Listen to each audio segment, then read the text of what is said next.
Hello everybody, I am Joel Friesen. We are Silver Arrow Cars, and I am here with our stunning 1961 Aston Martin DB4. As some of you may or may not know, we are headquartered in Victoria, British Columbia, Canada. That is just outside of Vancouver, British Columbia, Canada, which is just north of Seattle. We are in the Pacific Northwest, and interestingly enough, this gorgeous DB4 was sold brand new by Plymley Motors in Vancouver, BC, Canada. And for the most part, it has lived there ever since. This is a documented 6-owner car. It was delivered new in 1961 to a resident of Vancouver, British Columbia. It was sold by Plymley Motors, which you will see the emblem still on the back of the car with the dealership name. The Series 3 cars were built to 165 units. So this DB4 Series 3 is one of 165 cars built for the world, and truly unique in some of its attributes, which I'll get into later. But 1,129 cars built for the world of the DB4, and of that, 165 cars were like this as a DB4 Series 3. So 165 cars. Of that, how many were left-hand or North America spec? Probably less than half. So we're talking maybe this is a 1 in 70 car. And today it is in exquisite condition. This is a completely restored car. This car was restored by the 6th owner, so it is a fairly fresh restoration. 5,500 miles approximately since restoration by a very avid collector, restorer of classic European cars.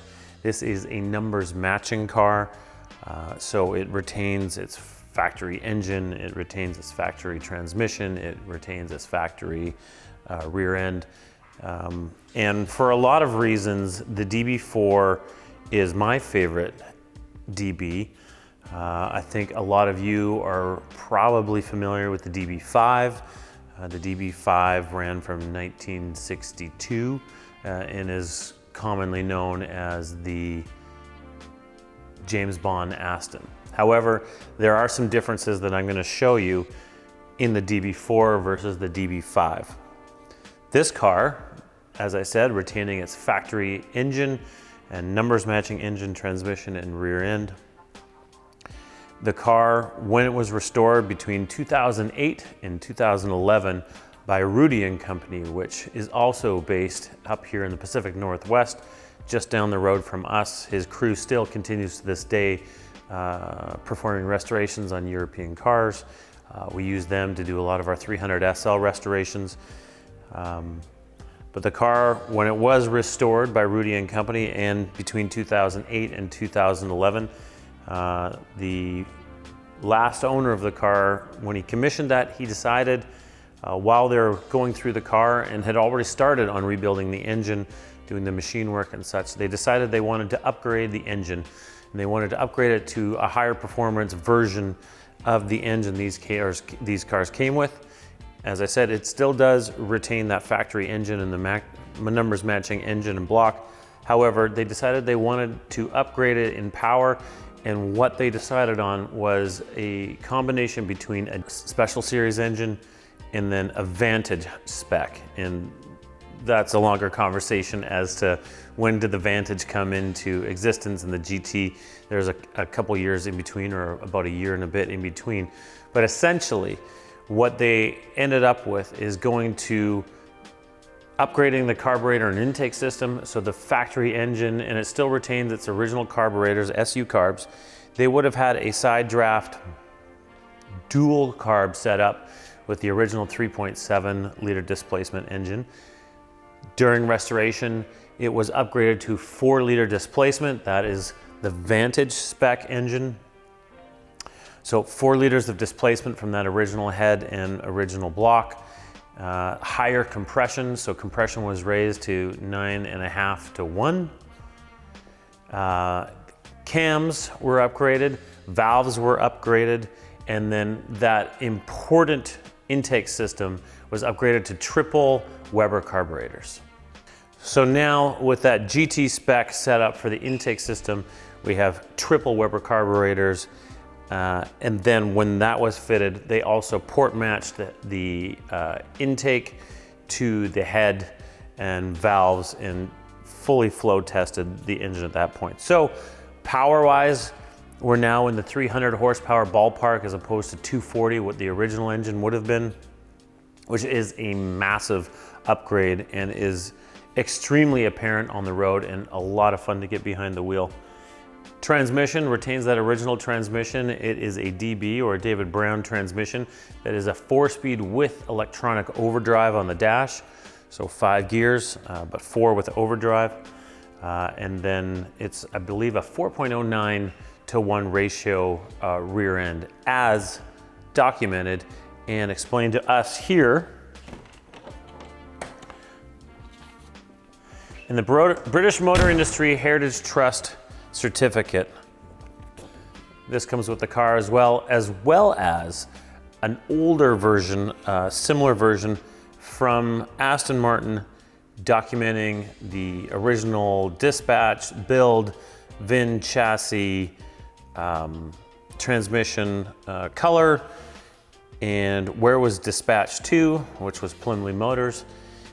It was sold new, and it has that first owner recorded on that other document, which we will show you.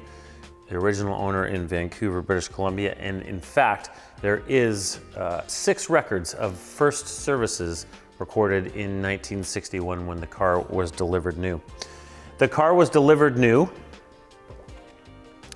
in its original color of black pearl. We have photos of the car previous to its restoration in that black pearl color, which is more of a charcoal gray. The car today is finished with a red leather interior. That is the original specification for the car, as it was a black pearl over red leather interior. The last owner of the car that lives in our city here in Victoria, British Columbia, Canada, commissioned this restoration with Rudy & Co. He purchased the car in 2008. At the time, he was living in Calgary. So he purchased the car, had it transported to Calgary, and it did live there for a period of time before he moved and came here to Victoria, British Columbia, Canada. During restoration with Rudy & Company, that's when everything was done to the car. The car was stripped down to bare metal. And important to note, at the time that restoration was undertaken, the car was in extremely good condition at that point. It was a driving collector car. It was taken to shows, and we do have some pictures of that to show you. Unfortunately, there was a transfer of ownership between Rudy & Company when he retired, and then the new company, Coachworks, which absorbed Rudy & Company. At that point, there was a loss of photo archives. So unfortunately, we do not have photos during the restoration process. However, anyone that's curious and did their research or does their research, we can certainly speak to, and anyone that wanted to speak to Coachworks today, and if they wanted to pick up the phone and track down Rudy, that is possible. But the highest quality of work, the car certainly was stripped completely down to bare metal. These cars are all aluminum body, so all the panels are aluminum. The front and the rear of the car is a tubular space frame, and then the passenger compartment is body on frame. Car was stripped down. Color choice is called tourmaline blue. This is a factory Aston Martin color, however, from a newer generation car. The previous owner and the restorer of the car decided that he wanted a blue on red leather car, and the finished product is stunning. High level of metallic in this paint, and it shows completely differently inside here as to when you see it outside. So the body was completely stripped down, bright work was all redone. The DB4 Series 3 cars, before we got into DB5 cars, they have the 16-inch wire wheel, so a larger wire wheel than you'll see in the DB5s. The wire wheels were new Engine removed and completely rebuilt. Transmission removed, completely rebuilt. Entirely new interior. Everything was refinished to this car to the highest level. The gentleman that commissioned this restoration has a garage with most of the icons from the 50s and 60s in European sports cars. Everything from Healey's, Aston Martin, Mercedes 300s, Lamborghini Miuras, which we've previously sold, Lancias, and the list goes on. A lot of the icons. He's a driver. He drives all of his cars routinely. He cycles them through. He keeps them all on his property and documents all of his ownership. You will see in the documentation where he has noted service times and intervals. He'll service them at home and do his own oil changes on his lifts. But the amount of documentation that accompanies the car is truly impressive and very indicative of a great owner and collector. There's a lot of nuances to know about the DB4s. There was 5 series. There's a DB4 Series 1, Series 2, Series 3, Series 4, and Series 5. Different things to know about each one of those series. This car is a Series 3, which was interesting to find out a lot of those finer points as to where you end up in your appreciation for the DB4s and DB5s. The DB4 Series 3 cars, so they made 165 of these cars for the entire world. I would imagine half of that would have been left-hand drive cars like this. So extremely low production. DB4 over those 5 series of cars is approximately 1,100 produced, or I believe it's 1,129 cars were produced before I believe in 2018 or 2020, Aston Martin redid some new old DB4s. So 1,129 cars built, 165 of the Series 3. And some of the key things to know about the DB4 Series 3 specifically that you aren't going to find in some of those other cars, I think are important to point out, because at first glance, they're all going to look somewhat similar, but these finer points really hone down what it is that you're looking for. And I can obviously point out where this previous owner and this collector wanted to be. He specifically wanted to find a Series 3 DB4. He didn't want a Series 4, and he didn't want a Series 5. So some of those key things. Series 5 cars essentially became the DB5, which is the James Bond car. And you'll notice if you're looking at your front headlights on that Series 5 car and some of the Series 4 and the DB5, these headlights are raked back and there's a cover over top of the headlight, whereas these DB4 Series 3 cars, the headlight is right at the end of those front fenders. I think that's a beautiful design cue. That was something that you saw a lot in the Ferrari and Mercedes of the same time period. DB4 Series 3 was this egg crate grille. I think that this grille is the more attractive of the bunch. Once we got into Series 4, Series 5 cars, the grille got larger and chunkier, bigger holes inside that grille. The Series 3 cars was the end of the larger hood scoop. This hood scoop is more pronounced and larger on the Series 3 car in the DB4. As they got into the DB4 Series 4 car, this front scoop became much smaller and less pronounced. The Series 3 cars were the beginning of the large scoop underneath the front bumper. That is for the oil cooler. That was a modification that changed over the series. The early Series 1 cars did not have that. They had smaller oil capacity and blue engines. In some of the later cars, reflectors moved from the body into the bumper, which I believe was less attractive.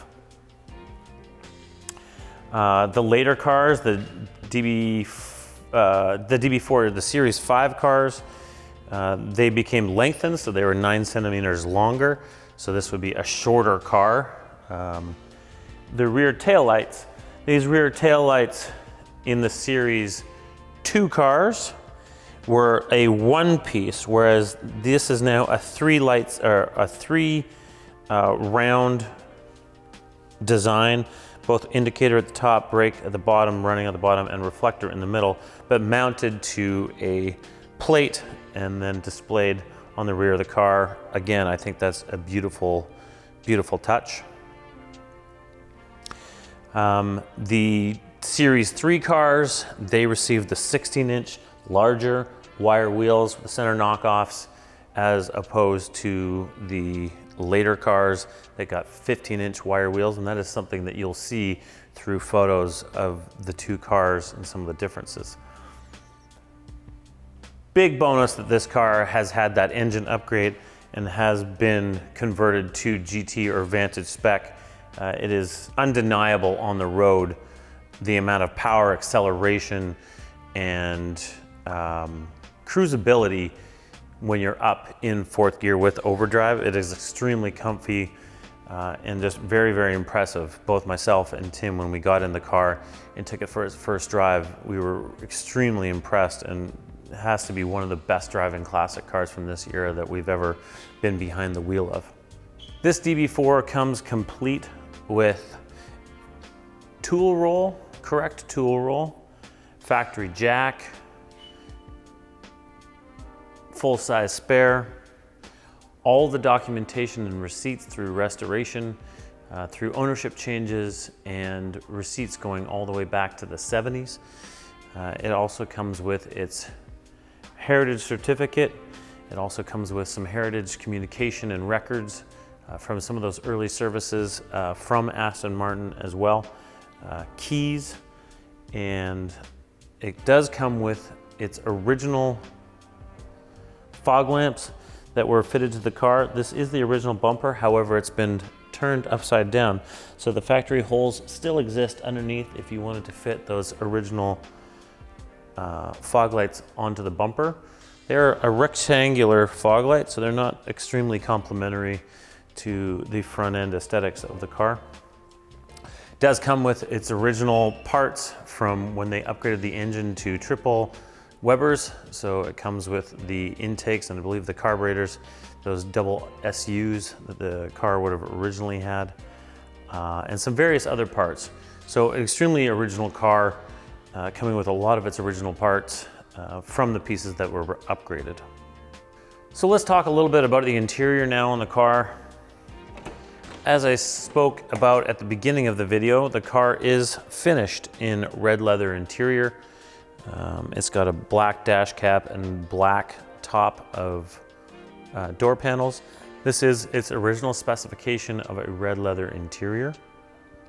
And the interior is exceptional across every aspect of the inside of the car, whether it is the gray carpets with the red piping around the edges, whether it's the door panels, the refinished steering wheel, gauges, headliner, chrome around the seats.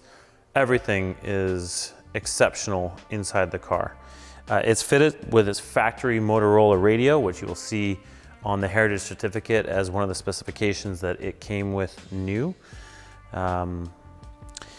There's nothing bad to say about it on the interior. Everything is exceptional, and you'll see that through the video. Condition of the leather is still excellent. The door handles, the window rollers, everything is in really, really good condition and true to its restoration. The car has still its factory odometer at its factory setting. The car has traveled 100,542 miles. That was recorded or documented through the ownership changes and through the documents that come with the car. Of course, at just a hair over 100,000 miles, so when the odometer rolled over back to zeros at 100,000, that's when the restoration was commissioned. And so essentially traveling 5,500 miles since restoration. Speaking of the exterior of the car, much like the interior, it does present almost as a fresh restoration. Paint is exceptional, absolutely everywhere. There's minimal chips to talk about, probably 3 total to point out to you. The paint, the chrome, all the bright work, panel fitment, glass. This windshield was in the records as being replaced from the 70s, I believe 1977, with instructions, hand-drawn instructions on how to replace that windshield. But judging by the markings on the glass around the car, still retaining its factory glass. The wire wheels present as new. You can see the rotors and calipers in behind, same thing. They look still freshly restored. The bright work on the bumpers front and rear and in the side of the car, all of that has a high level of brightness to it and very minimal any abrasion marks. It is very close to looking like brand new chrome. And that applies everywhere, whether it's the bezels for the headlights, the trim around the windshield side of the car, all the way around. The trunk is complete. Again, panel fitment on the trunk is excellent. Springs on the trunk, excellent. Holds exactly the way it should. The matting in the trunk and the upholstery surrounding the trunk is excellent. In the corner where your tool roll and your jack are, same thing goes. And then when you pull the rear mat to access the panel for the full-size spare, same thing, very tidy indeed.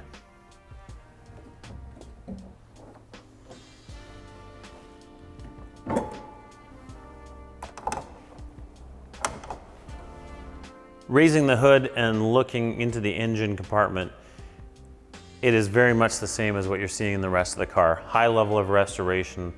The valve covers, all the paint and the crinkle paint across those valve covers are consistent.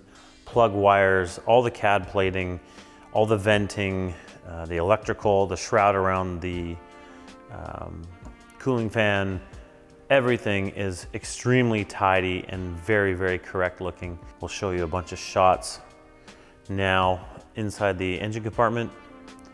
Exhaust manifolds, very clean.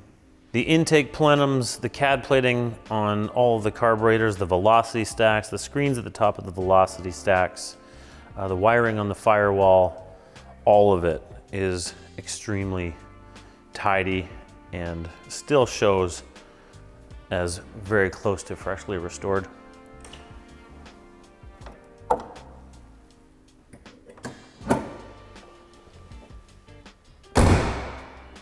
So probably the question, or maybe the important thing to point out is, I've talked a lot about that the car is and presents as a fresh restoration. It is very close to that.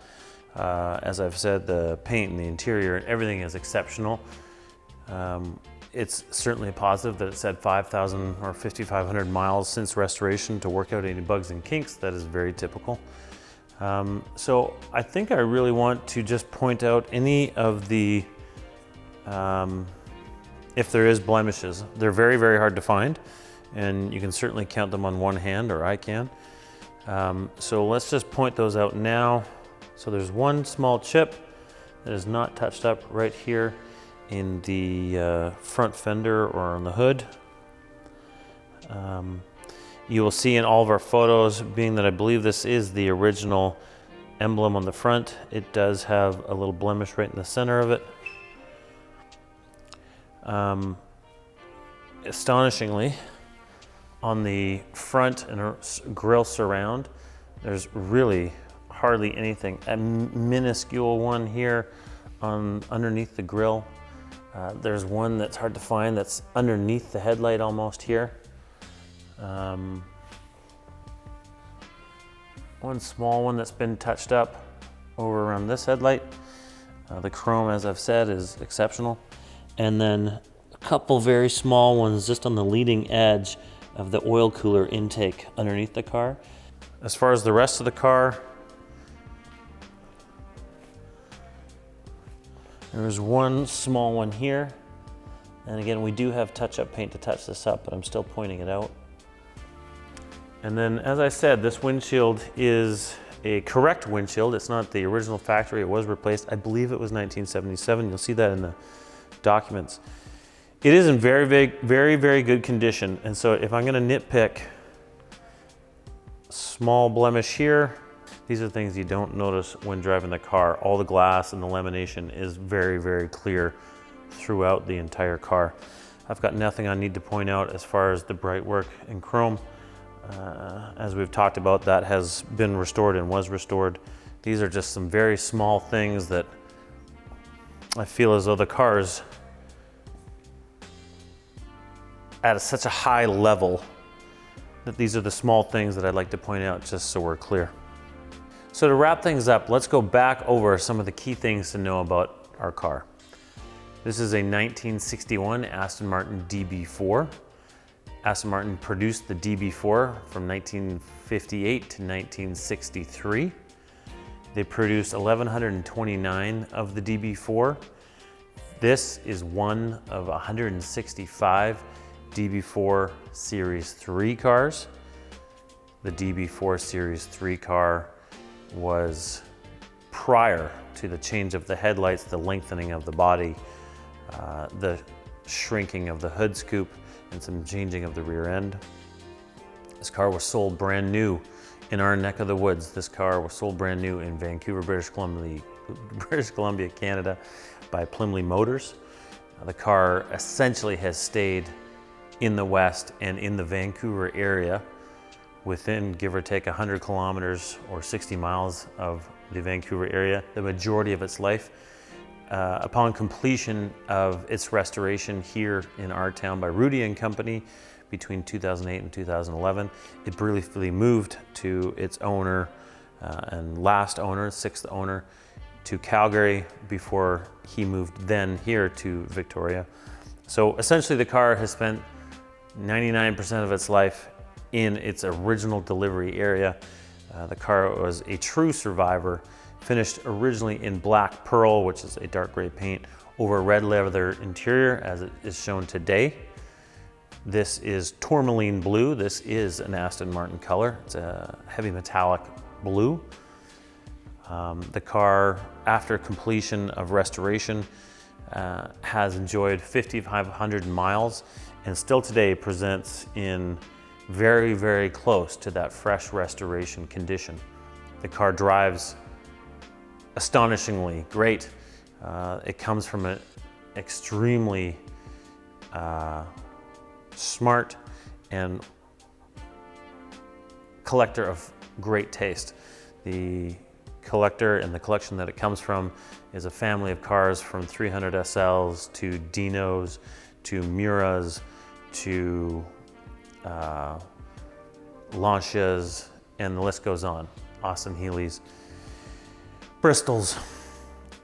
Comes from a really great place.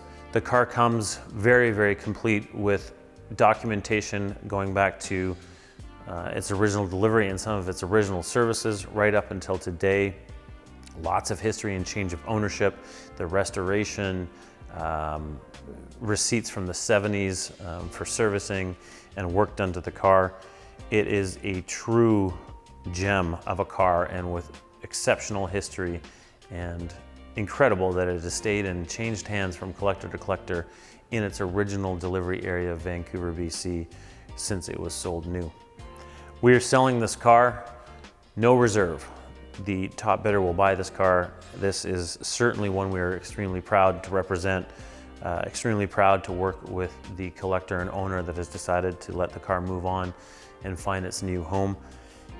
We haven't had our hands on a car or a DB of this quality in a long time, and the specifications, both in the upgrades to the matching numbers, engine, transmission, the upgrades to the engine are extremely in extreme well taste, with power upgrades of in the neighborhood of 60 horsepower to the GT/Vantage spec. Everything about this car is something that we love, and this is truly something that we are excited to pass on to the new owner and collector. So if there's any questions we can answer on this car, please do reach out to us. We are Silver Arrow Cars. You can find us on the internet. You can use the contact seller button, whichever you like, but truly an exceptional car, worth every dollar, and coming from such a great home, and after receiving a very high level restoration today, it still shows as if it was just completed.